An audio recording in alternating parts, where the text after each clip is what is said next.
இன்றைக்கு உங்களுடைய வாழ்க்கையிலே நீங்கள் போராடி கொண்டிருக்கிற உங்கள் போராட்டங்களுக்கு பதில் என்ன? ஏதோ ஒரு அதிகாரம் படைத்த ஏதோ ஒரு மனிதனிடத்தில் இருந்து உங்களுக்கு பதில் வரும் என்று எதிர்பாராதிருங்கள். உங்களுக்கு பதில் எங்கே இருக்கிறது? வானத்தையும் பூமியையும் உண்டாக்கின கர்த்தரிடத்திலிருந்து இருக்கிறது. அவரிடத்திலிருந்து உங்களுக்கு ஒத்தாசை இருக்கிறது. உங்களுடைய முதல் தேவை உங்களுடைய பிரச்சனைக்கு ஜெபம், தேவனாகிய கர்த்தரை நோக்கி ஜெபிக்கிற ஜெபம். உங்களுடைய பிரதான தேவை கர்த்தராகிய தேவனை நோக்கி ஜெபிக்கிற ஜெபம்.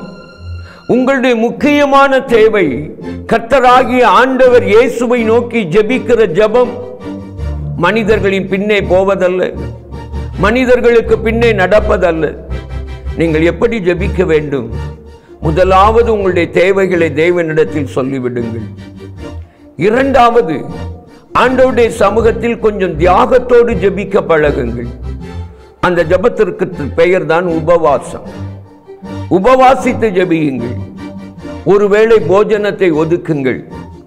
ஒருவேளை போஜனத்தை மறந்து நீங்கள் ஆண்டவருடைய சமூகத்தில் ஒரு மணி நேரமாவது முழங்கால் படியிட்டு பாருங்கள். 1 மணி நேரமாகிலும் முழங்கால் படியிட்டு ஜெபித்து பாருங்கள். என கண்பானவர்களே, ஆண்டவர் உங்களுடைய வாழ்க்கையிலே அற்புதத்தை செய்வார். ஆண்டவர் ஆகிய இயேசு கிறிஸ்துவின் இனிய நாமத்தில் உங்கள் ஒவ்வொருவரையும் வாழ்த்துகிறேன். வேதம் சொல்லுகிறது, ஏசாயா தீர்க்கதரிசன புத்தகம் 5ஆம் அதிகாரம் 16வது வசனம், சேனைகளின் கர்த்தர் நியாய தீர்ப்பினால் உயர்ந்து பரிசுத்தமுள்ள தேவன் நீதியினால் பரிசுத்தராய் விளங்குவார். ஜெபிப்போமா? அன்பின் பரம தகப்பனே, உம்மை நன்றியோடு நோக்கி பார்க்கிறோம்.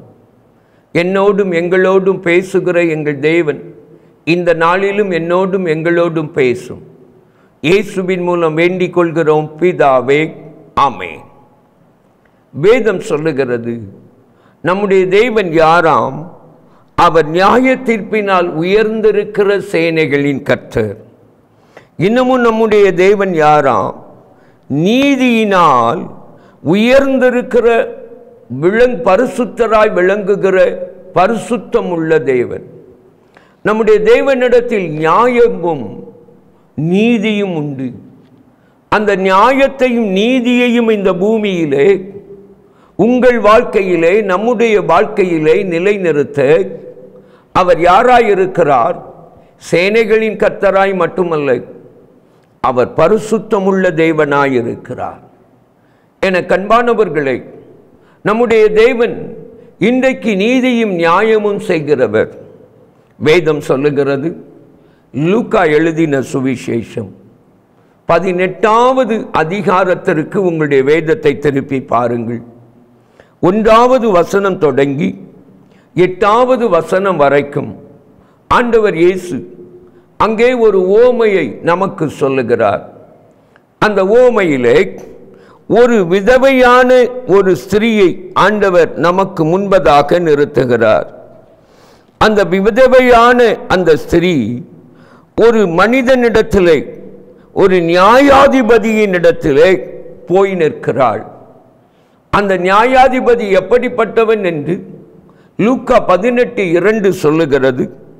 அவன் தேவனுக்கு பயப்படாதவன், மனுஷரை மதியாத ஒரு மனுஷன்.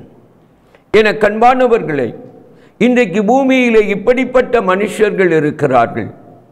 அப்படிப்பட்ட மனுஷர்கள் உட்கார்ந்திருக்கிற இடமோ நியாய ஸ்தலமும், மனிதர்கள் நடுவிலே கனமுள்ள இடங்களிலே, அதிகாரம் படைத்த இடங்களிலே அமர்ந்திருக்கிறார்கள்.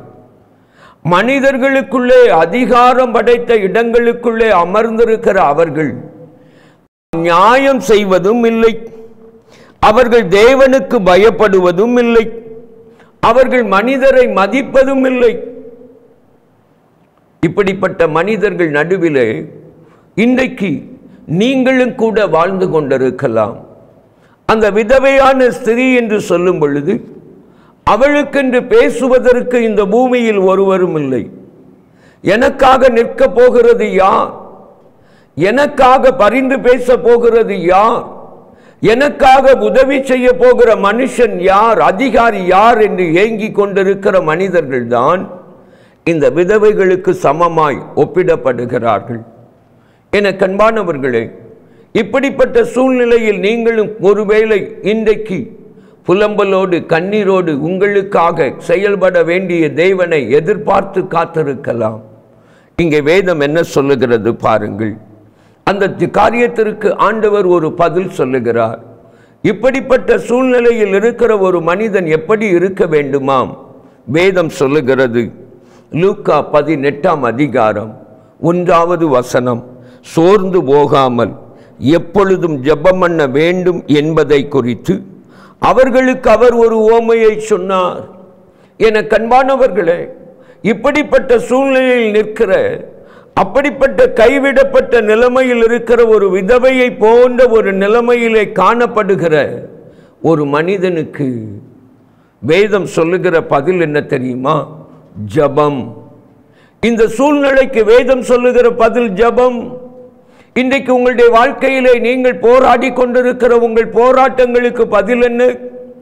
ஏதோ ஒரு அதிகாரம் படைத்த ஏதோ ஒரு மனிதனிடத்தில் இருந்து உங்களுக்கு பதில் வரும் என்று எதிர்பாராதிருங்கள். உங்களுக்கு பதில் எங்கே இருக்கிறது? வானத்தையும் பூமியையும் உண்டாக்கின கர்த்தரிடத்திலிருந்து இருக்கிறது. அவரிடத்திலிருந்து உங்களுக்கு ஒத்தாசை இருக்கிறது. அவருடைய முகத்தை நீங்கள் நோக்கி பார்க்க அழைக்கப்படுகிறீர்கள். ஆகையினால்தான் சங்கீதங்களின் புத்தகம் 121வது சங்கீதத்திற்கு உங்களுடைய வேதத்தை திருப்பும் பொழுது சங்கீதக்காரன் இவ்விதமாய் சொல்லுகிறதை வேதம் நமக்கு சொல்லுகிறது. எனக்கு ஒத்தாசை வரும் பர்வதங்களுக்கு நேராக என் கண்களை ஏறெடுக்கிறேன். எனக்கு ஒத்தாசை வரும் பர்வதங்கள் என்று அவன் யாரை சொல்லுகிறான்? அவனுக்கு முன்பதாக கர்த்தரை அவன் சொல்லுகிறான். கர்த்தர் என் கண்மலை. அவன் தன்னுடைய வாழ்க்கையிலே கர்த்தரை அவன் கண்மலையாய் பார்த்தான், அவன் பர்வதமாய் பார்த்தான்.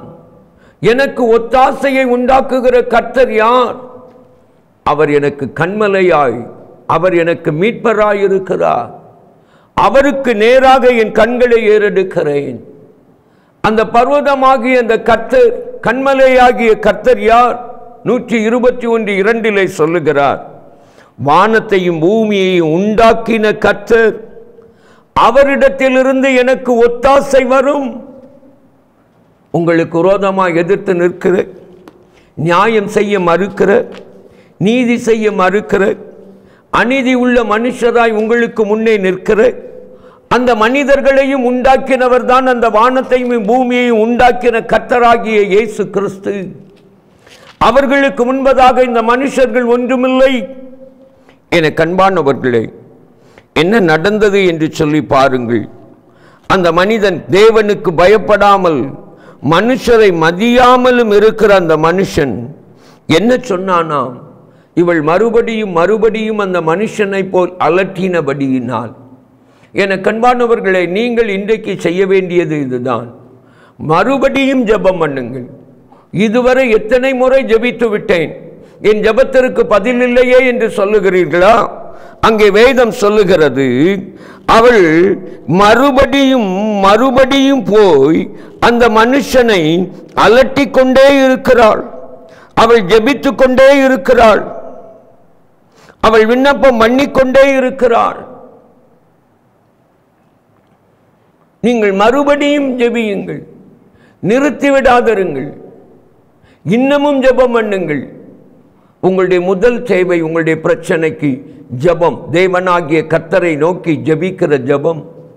உங்களுடைய பிரதான தேவை கர்த்தராகிய தேவனை நோக்கி ஜெபிக்கிற ஜெபம்.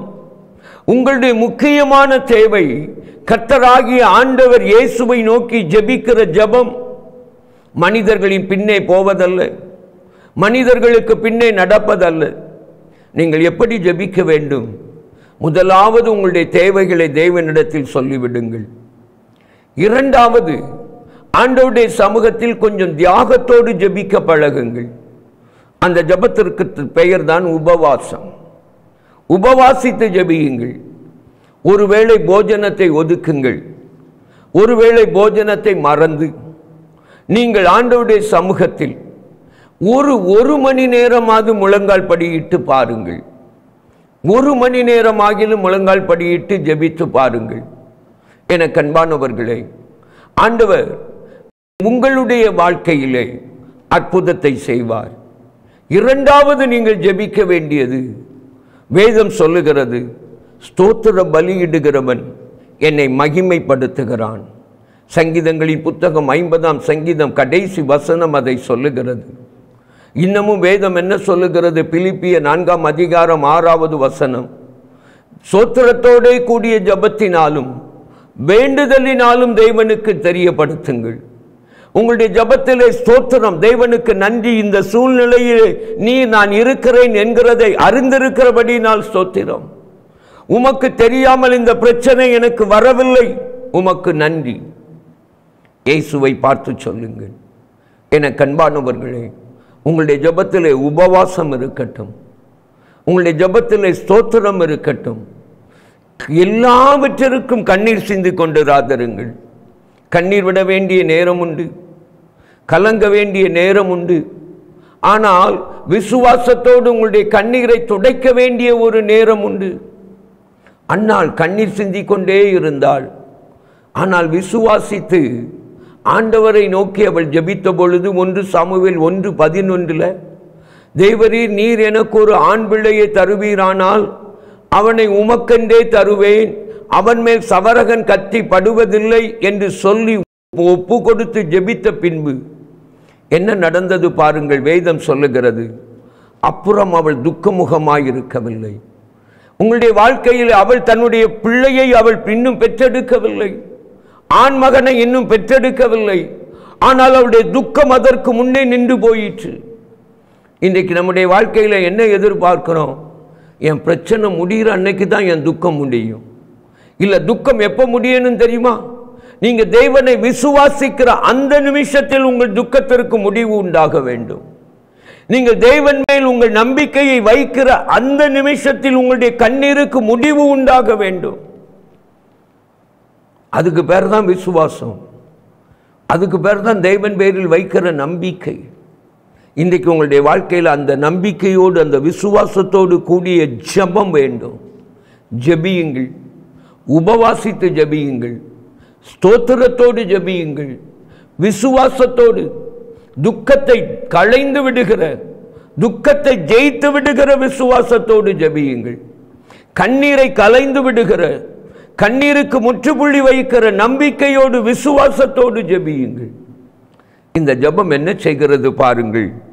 அங்கே வேதம் சொல்லுகிறது, அதே லூக்கா 18:7 சொல்லுகிறது, தேவன் தம்மை நோக்கி இரவும் பகலும் கூப்பிடுகிறவர்கள் ஆகிய தம்மால் தெரிந்து கொள்ளப்பட்டவர்களின் விஷயத்தில் நீடிய பொறுமை உள்ளவராய் இருந்து அவர்களுக்கு நியாயம் செய்யாமல் இருப்பாரோ?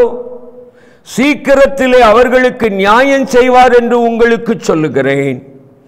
என கண்பானவர்களே, நீங்க நியாயத்தை நியாயஸ்தலத்தில் தேடாதிருங்கள், நியாயத்தை அதிகாரிகளின் இடத்தில் தேடாதிருங்கள், நியாயத்தை பெரிய மனிதர்களிடத்தில் தேடாதிருங்கள், கர்த்தருடைய சமூகத்தில் தேடுங்கள். நீங்கள் நியாயத்தை பெற்றுக்கொள்ள வேண்டிய இடம் நியாயஸ்தலம் அல்ல. நீங்கள் நியாயத்தை சுதந்திரிக்க வேண்டிய இடம் பெரிய மனிதர்கள் அதிகாரிகள் இடத்தில் அல்ல. நீங்கள் முழங்காலிலே நின்று அவரை நோக்கி இரவும் பகலும் கூப்பிடுகிற அந்த ஜெப நேரத்தில், ஜெப இடத்தில் நியாயத்தை சுதந்திரித்துக் கொள்ளுங்கள். அந்த நியாயத்தை ஏற்கனவே உங்களுடைய விசுவாசத்தில் சுதந்திரித்துட்டு போய் நிற்கும் பொழுது அதற்கு மாறாய் ஒரு மனிதனும் தீர்ப்பிட முடியாது. ஜெபிப்போமா? அன்பின் பரம தகப்பனே, உமக்கு நன்றி சொல்லுகிறோம். எங்கள் தேவன் எங்களிடத்தில், தேவரீர் எங்களுடைய பிரச்சனைகளுக்கு பதிலாய் வருகிறவராய், நீதியாய் வருகிறவராய் இருக்கிறதற்காய் ஸ்தோத்திரம். அந்த வல்லமை இன்றைக்கு உம்மை நோக்கி கூப்பிடுகிற உம்முடைய பிள்ளைகளுக்கு வெளிப்படுவதாக இன்றைக்கு அற்புதத்தை செய்யும். இயேசுவின் மூலம் வேண்டிக் கொள்கிறோம் பிதாவே, ஆமேன், ஆமேன். அன்பானவர்களே, உங்கள் ஜெப தேவைகளுக்கும் மேலதிக விவரங்களுக்கும் தொடர்பு கொள்ள வேண்டிய எங்கள் முகவரி: சகோதரர் பி. பொற்செல்வன் ஆசீர், கிருபையின் ஊழியங்கள், ஆபிரகாம் நகர், பெரிய நாயகபுரம், தூத்துக்குடி 628 101.